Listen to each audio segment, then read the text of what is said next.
Alright guys, so here's an advanced mobility technique for improving the mobility in the front of your thigh, so specifically a muscle that crosses both the hip and the knee joint called the rectus femoris muscle.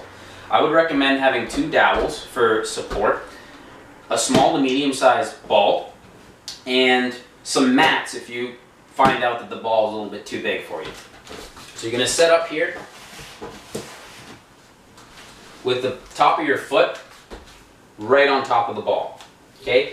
If you feel like getting into the start position forces you to start arching your back, or the stretch is already super intense, then you need a smaller ball, or you can grab some mats and make yourself a little taller.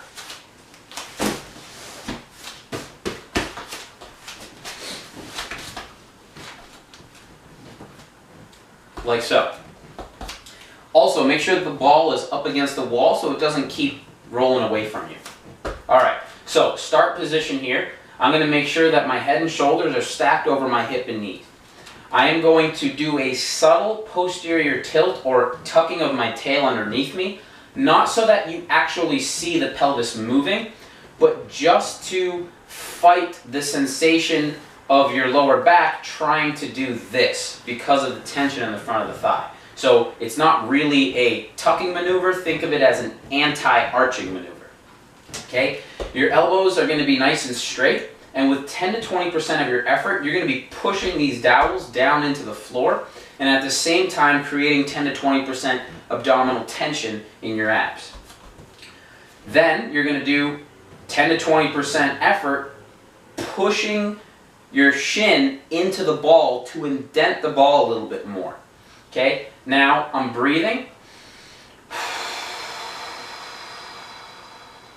After 10 seconds, I'm going to relax pushing into the ball while maintaining the downward pressure here and the bracing of the abs. And now I'm going to let the ball passively push my shin into more range of motion. So now I should feel like the stretch in the front of my thigh is enhanced, and I should not feel like my lower back is starting to move as the ball pushes me further.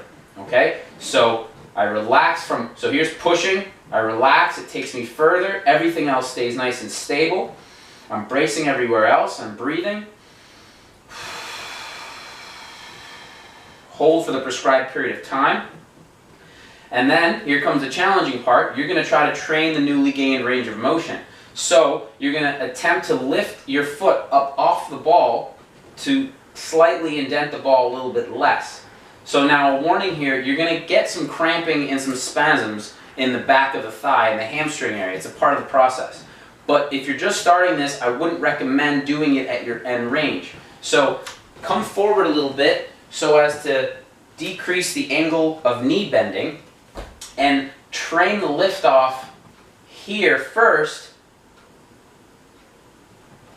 while not letting your lower back arch in order to lift off, okay? So notice how, even though I'm not lifting off right now, I am not letting my lower back move just to get a lift off.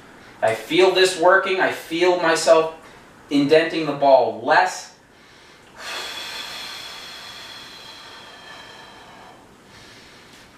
And there you have it.